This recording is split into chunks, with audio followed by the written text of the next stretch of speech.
Hey Waffle Gang, I do hope you're well. My name is Mark and today we're checking out some more Reddit stories, and if you do love a Reddit story, why not consider hitting that like, subscribe, maybe that notification bell too, and let's crack on with today's first story.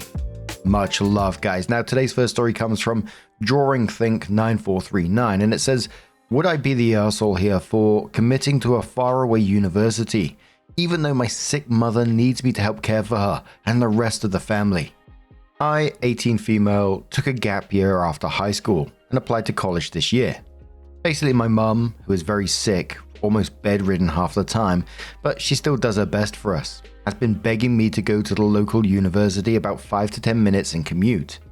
I didn't have a problem with that necessarily, but it doesn't have my intended major. I actually got accepted into a school that does have my major and a well-renowned program at that. Basically, it was my dream school throughout high school before my mum's sickness got that bad.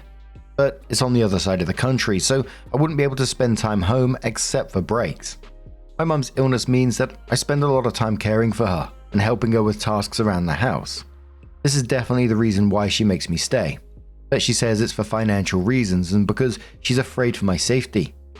I have two younger brothers, one is 16 and the other is 9, who I drive to school because my mum physically can't. My brother doesn't have his license or permit and my dad refuses to. I'm also the primary caretaker for my youngest brother and my mother. The oldest one is often not home for school activities. I do a lot of the chores at home like cooking, cleaning, laundry, buying groceries since everyone is either too busy or unable to do housework. I don't mind really, but I'd love to go back to school and get a degree soon. And I know that my high school granted me a lot of scholarships since I have a fairly high GPA. I just know that leaving would be a burden for my family. But to be honest, I really want to pack my bags and tell them to suck it up. I only applied to 3 schools. The out-of-state one I want to commit to, the local one I got accepted, and the third one that ended up rejecting me. I think my mum knows I'm thinking of leaving. She keeps saying stuff like, what am I going to do when you move out one day? Would I be the arsehole here if I left? My brothers definitely don't want me to leave. I'm not sure if my dad cares. A lot of my close friends are saying I'm being selfish. Edit. Just to clarify, I don't think this has anything to do with me being female. My parents have always supported my education and want me to be successful and have fulfilling jobs. My mother is just very against me leaving our hometown. She asked me repeatedly to live with her until marriage or when she dies. When she asked my brother as well. She wants me to go to college, but she needs me to stick around and help her at home too. As for my dad, he is rarely home. There are days when I don't even see him, even though we live in the same place. He leaves so early and comes back so late. I really don't have a good grasp of what he thinks. This is an incredibly sad situation. This girl is 18, life just getting going, took a gap year to help her family, got accepted into a dream school with scholarships, and her friends are calling her selfish. That's just wild to me. You know, she's not the parent, she's not the spouse, she's the eldest child who has somehow been promoted to manage this whole house, a full-time carer, driving people around, cooking, cleaning, basically the emotional support system at the same time. And nobody thought at some point in the future that she's going to have her own future, that she'll eventually leave. And don't get me wrong, caregiving is absolutely brutal and the mum's illness is absolutely heartbreaking, and I do have sympathy there because, you know, that's got to be absolutely scary. But saying stay home until I die or you get married? And where's the dad in this? He just seems like non-existent. He won't even drive his own kids to school. He's home, he just refuses. And as hard as it's going to be for OP, I think she should absolutely go. But also, OP saying it's not because she's female, I have a different feeling on that. It felt like when she said that, it's like, no, I don't quite believe that, to be quite honest. What she described, you know, doing the cooking, cleaning, laundry, groceries, childcare, school runs, well, her 16-year-old brother isn't doing any of that, and the dad's doing fuck all by the sounds of it. But a commenter says to OP, you're only 18. This is a sad situation for you to be in. She cannot rely on her children to care for her. Is there not anyone else at all? Is that illness going to cause her to pass soon? Maybe then I'd maybe stay? Why does the dad not help more? OP says they have issues with their marriage. Her family is mostly dead or living in another country, and we can't afford to fly them over. My dad's side of the family doesn't keep contact with my parents, although They're friendly with me and my brothers, so I don't think they'd help us. Another commenter says, just because you're female does not mean you have to dedicate your life to serving your family. The male member of your family can cook, clean, learn to drive, walk, do laundry, and take care of themselves and your mother. Go to college, enjoy your life, block anyone that tries to tell you to abandon your future to be a servant to your family. Go low contact or even no contact with people who want you to stay home, yet they themselves are doing nothing to assist the rest of your family. You are not your family's only option. WIBTAH replies saying, I don't think it's being a girl thing. I just think it's an oldest child thing. Since I know my mum's oldest sibling, a brother, who was also very stay-at-homey / self-sacrifice. He never went to college. He took care of a lot of his younger siblings, including my mum, instead, and raised a lot of money to send several of them to a first world country since they live poorly in their hometown. Commenter says, not the arsehole. If you stay, you will hate your family. Also double check on the expenses for college tuition, incidentals, and board and lodging. Make sure you know the cost. If your dad is going to support you financially, I suggest you get a part-time job and apply to as many scholarships. If your mum gets worse, they might need to hire a caregiver for her. Good luck. OP says, thank you. I think I brought it up a couple of times to my dad, but nothing really came of it. I'll try to bug him more until I get a more definitive answer. OP says, not the arsehole. It's 100% not fair. They're asking you to do what you are doing now. It's certainly not fair for them to ask you to give up your education to continue to do that now that you're an adult. And let's be clear. If you stay in the area as an adult, they will expect you to spend as much time as possible caring for the family, and will not respect your need to devote time to your education. That said, if you do leave, you need to prepare yourself for the possibility that they will not welcome you back. It's likely that they will look at you leaving as rejecting the family, and they will take what they think is the same action towards you. They will be wrong on both counts, but that won't matter. I hope that doesn't happen, but you need to be prepared. I hope you make the right choice, and I wish you all the best with whatever you decide. OP says, I've been talking to my brothers, the 16-year-old one in particular, about this. He told me that he's kind of scared of being left alone, but he'd support me if I tried to move out. He says that mum being frantic about me going and will probably cut me off.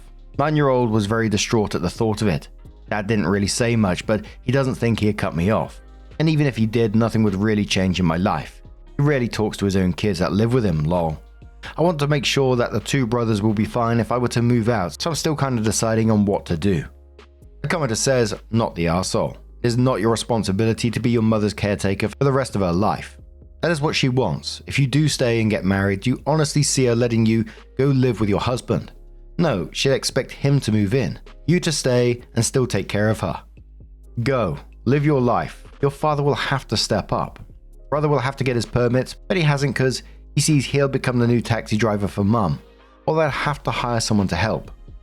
OP says, my brother doesn't have his permit, but it's more so because he's not allowed to. My dad waited until I was around 17 to get my permit so he wouldn't have to pay for a driver's ed. Then I took the test when I was 18 since I never took the course. He plans on doing the same with my brother. But I was thinking of just paying for my brother's driver's ed myself so he can get it earlier. He does want to drive. I've talked to him about that. Someone says, why isn't OP's 16-year-old brother asked to help with contributing the duties with caretaking? OP says, I never thought much about it since even before a sickness got that bad, he was always more involved at school, whereas I tended to stay at home more. So I assumed that was why they made me do all that. I think the last time I spent excessive hours after school was elementary honor band in 5th grade. So it was 2 months later that OP did come in with her update and said, okay. A lot of people asked in my original post, so update time. I'm no longer living with my family right now. I'm staying with a friend whose family has been super kind. They keep saying I don't have to pay them back, but I did get a job so I could at least contribute to their groceries and pay for my own bills too. I committed to the school across the country too. But basically the rundown, if you guys are wondering why I left, aside from the obvious parentification. A few weeks ago after the original post, I talked to my brother, 16 male but he turned 17 recently. He's learning how to drive a car and he started riding his bike to school instead of having me drive him. He's trying to step up now at home. He does marching band, but it's not marching season anymore, so he's home more often. So he started helping me out there. He helped watch our youngest brother while I was still living at home so I could focus more on preparing for college, applying for jobs to save up, and my other chores like groceries and helping mum. Anyways, I'm off track. Like a month after that, I ended up committing to the school. I talked to my parents and let's just say it did not go well at all. We had a pretty messy argument. I won't go into detail, but my mum started talking about how no one would help her out anymore if I left because her extended family doesn't really like her and her parents died years ago. I argued back and said that I needed to get a degree or else I'd be stuck doing the chores forever. And basically my mum and dad kind of admitted that the plan was to keep me at home doing the chores forever. So that was awkward. I stayed there for a month later and we either said nothing or argued really terribly, and it did take a toll on my health. At some point I was bedridden and sick and my mum just screamed at me for not helping her. I think the last straw was at some point she tried to throw a curling iron at me. So that night I just up and packed my stuff. Every day my parents have been texting me, calling me disgraceful and stuff. I know they've gone on social media painting themselves as victims because their daughter is ungrateful and won't contribute to the family even when she knows the mum is sick and the dad is busy with work. They bombarded my emails and my phone, so I had to get new accounts and numbers so my job could contact me more easily, without me having to filter the spam. I do feel horrible about not finding a caretaker for my mum before leaving, but to be honest, I'm just fed up. I love my parents and my brothers, I really do. I still keep in contact with my brother. He says that my mum and dad have been fighting each other mostly, but he usually avoids staying home too much from now on. He has his friends drive him and the youngest to libraries and parks, since apparently they get pretty violent. My mum will be laying on the sofa and if he's in a bad mood, she tries to throw whatever's closest to her at whoever's closest to her. I'm glad I left, but I really do regret not being able to protect my brothers more. But I'm also super excited to go to college. I've been counting down the days until I move in. I've met some people online who are super nice, though most of them are younger than me since I took a gap. I'm just waiting to move in now. Hopefully when I get to uni, I can get a stable-ish job and be able to help financially support my brothers from there. Fingers crossed. The top commenter on this one said, honestly, your dad is a lazy piece of shit. Why isn't he stepping up? Your brother is now 17, is capable of helping. There was no reason to put your life on hold for your family. You've done more than enough, and your father is an utter disgrace and a deadbeat. Opie says, I think my dad is seeing some other woman right now. He tries to hide it, but it's obvious to the rest of us. Commenter says, it's not up to you to take care of your parents. You're not the arsehole. You're choosing the right path for yourself by getting a degree and moving away. The fact that they expect you to stay is absurd and a horrible expectation. It's not your fault your other family isn't helping, and it's certainly not up to you to fill that role. They're being incredibly manipulative and guilt-tripping you. Hope you stay far away from them for a while and take care of yourself. Opie says thank you for the support. It means a lot. A commenter says someone should tell a trusted adult at school or some type of authorities to help with your sibling situation because they are minors and should not be around individuals perpetuating violence. Reporting it now could help them in the long run. Eventually your brother will leave and the youngest sibling will be alone trying to figure it out. Opie says thank you. I'll definitely do so on Monday. And I'm just incredibly glad that Opie is taking steps to go and actually live her life. Absolutely the right thing to do. I can't help but feel for the siblings in this situation at the same time, being left with those parents like that. And one day I imagine the 9-year-old will be left in that situation by themselves unless something happens in the meantime, which is an incredibly sad thought. But Opie sounds like an absolutely wonderful individual and I really do wish them all the best going forward. But what do you guys make of this one? Let us know your thoughts down in the comments below and let's move on to another story. Our next story comes from Icy Zookeeper Game 12 from the Am I Wrong subreddit. And it says, am I wrong for telling my ex's new boyfriend about her? With a 1.5 year update after.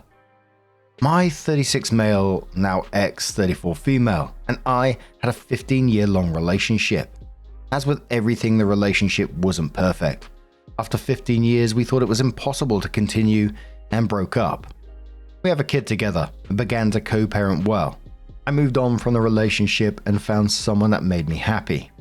While dating for a year, my ex continually would bring up the subject of getting back together. She would tell me that she couldn't see life without me, that she always loved me and wanted the 15 years to not have gone to waste, that our kid was the happiest when we were together. I would continue to hold my ground, advising we were not happy and that it would likely end as bad if not worse as it did. My relationship with a new girlfriend didn't last. It was amazing until it wasn't, and at that point it was a train wreck that you couldn't look away from. I walked away from that relationship knowing I needed to heal from what was done. Nearly a month after the breakup, my ex brought up us being together again. She went through the same reasons as before and added in how she had been working on herself, rediscovering who she was and what she wanted in her life, but still wanted that life with me. She did highlight on our kids' happiness again. I spent a few days wrestling with a decision. I did love her, and our kid would be excited to have both her parents back. In order to do this, I would have to drop some barriers I put in place to prevent myself from being hurt. But I decided that even if I could be mostly happy, it was worth a shot. I went home.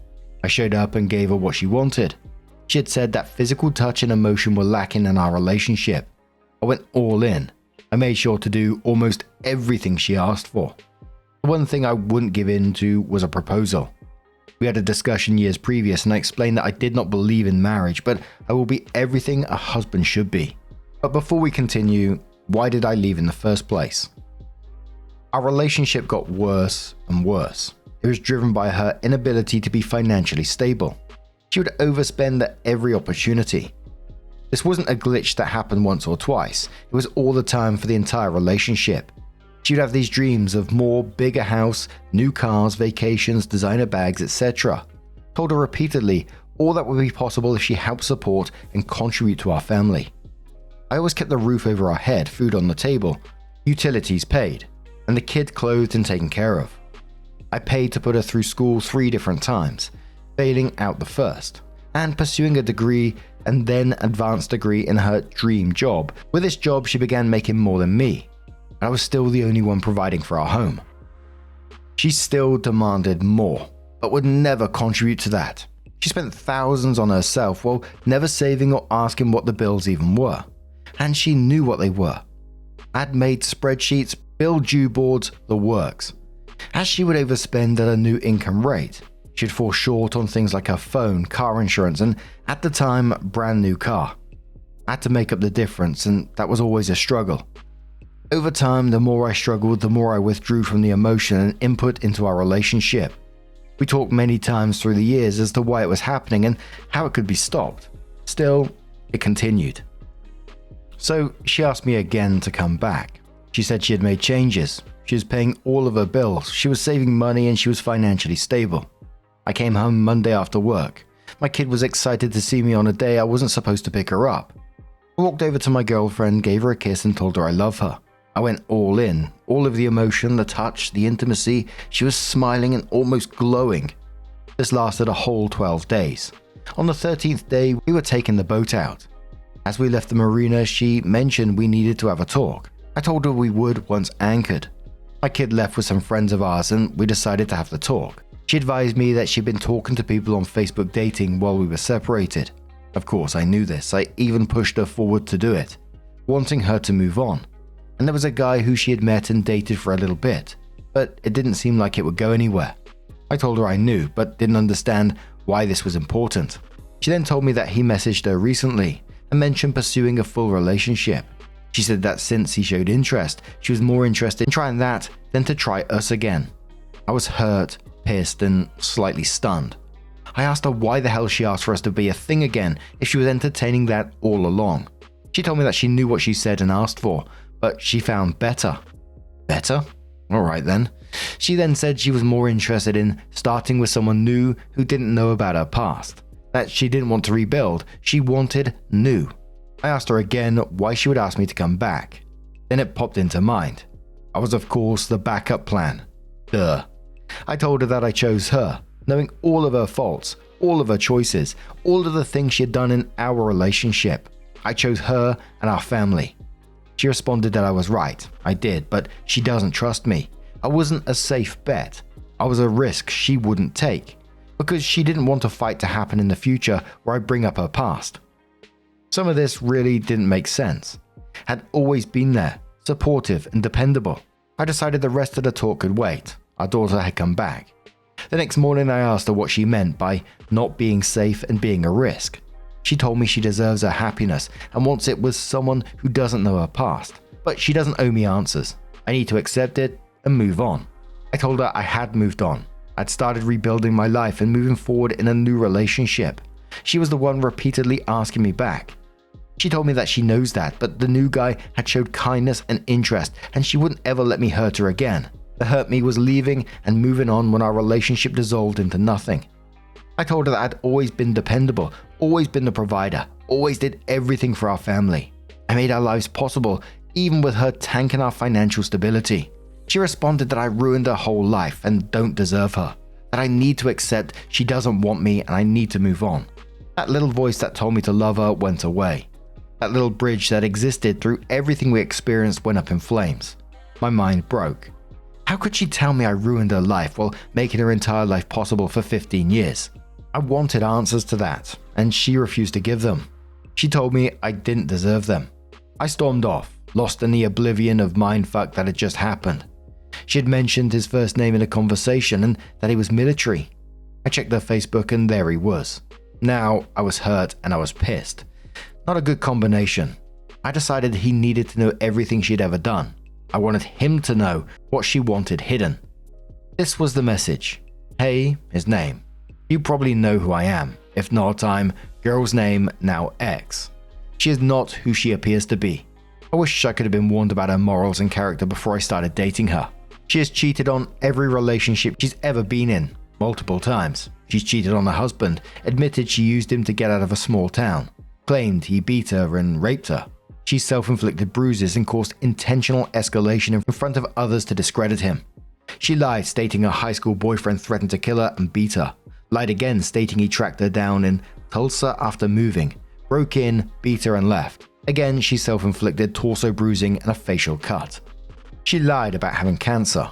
She looked up research patients under a specific type of cancer, learned the drug names and symptoms and side effects, imitated them.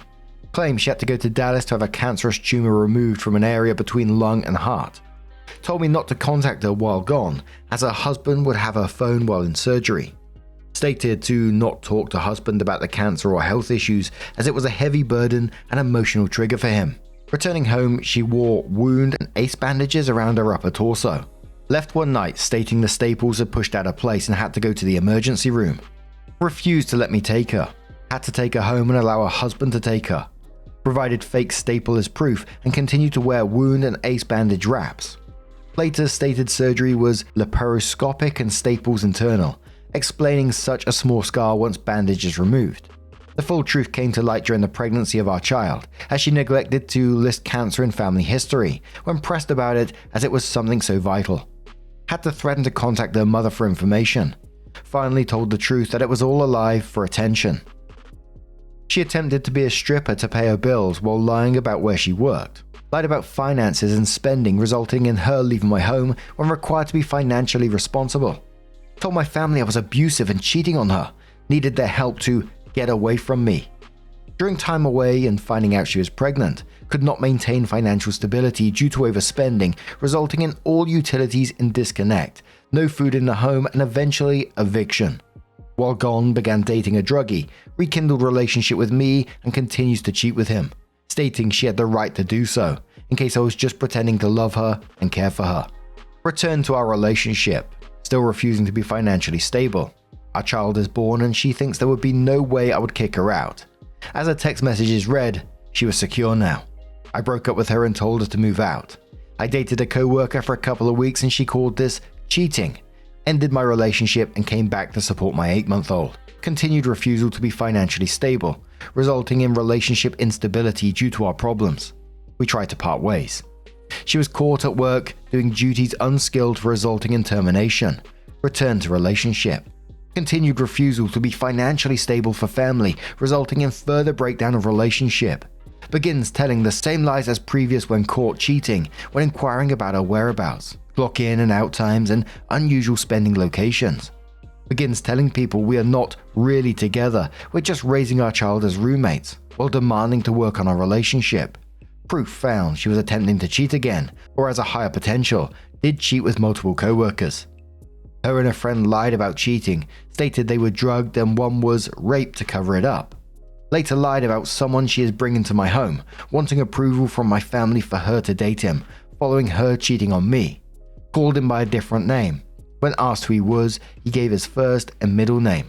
It was the same person who allegedly threatened her life, broke in and beat her. After our relationship ended, she vandalized my new girlfriend's car and egged her house. She stole her belongings to dress in them and take pictures. She stalked her for months. Between June and August 18th, she attempted to return to our relationship multiple times. Once she received what she wanted, for 2 weeks, she decided to, as she put it, pursue a relationship with someone who didn't know about her past. She deserves happiness and I've ruined her life. States that requiring her to be a financially stable adult and to contribute to household is extortion, coercion, and justification for cheating.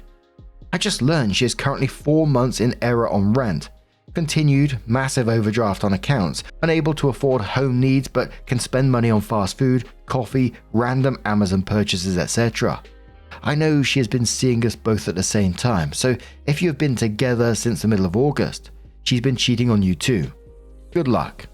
Then OP says, am I wrong for doing this? And yes, I know and fully understand I'm an idiot for keeping her through this many years, and more so for allowing myself to go back again.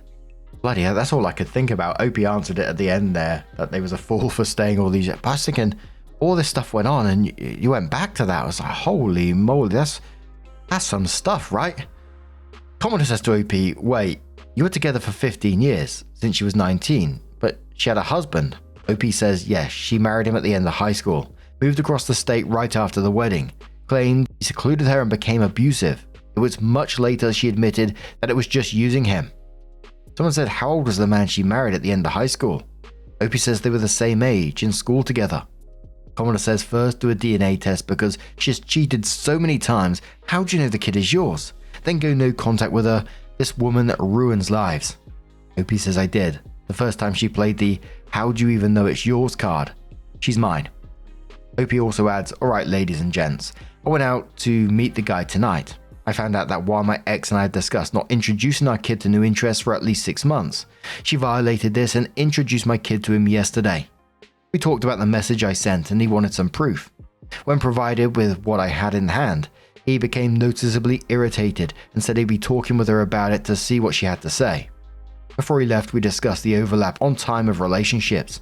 He showed me his texts through the last 7 weeks of her stating I wasn't any part of her life except her kid's dad. He understood that she had of course been cheating on him during their short relationship. I received a message from her a couple of hours later. It said, thanks for fucking up my life again, you fucking pick. Assuming it means prick. Hopefully he ran. The OP comes into this nearly 18 months later with an update and says it was a long read and it's been a long while, but here is the update. Where is she now? Well, he's not her boyfriend anymore. Now he's the husband. They married about 6 months in. Shortly after they got married, she had to stop working due to a knee injury that has hurt so bad for years, and she can't keep working on it. Now he's paying for everything, and he got one hell of a dose of reality when I sent him her nearly $5,000 turnpike bill that came to my mailbox, and many others. Unfortunately for her, she's learned that her Mr. Military has some deep and nasty anger issues that came to surface right after the honeymoon phase was over. No, I didn't step in. No, I didn't play the white knight. I walked away, right to a lawyer and fought for my kid.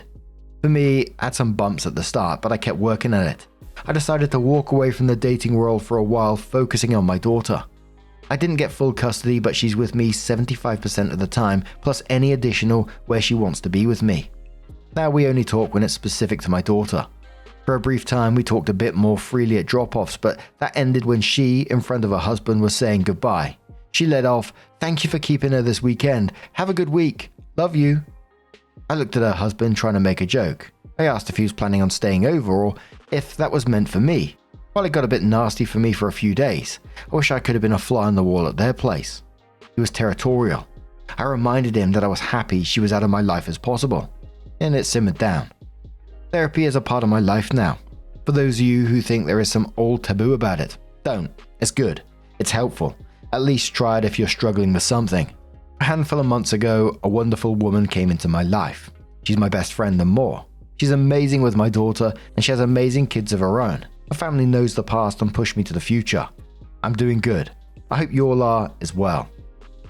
Bloody hell. I'm just going to turn this one straight to you guys because that was a trip. But what do you guys make of this situation? Let us know your thoughts down in the comments below.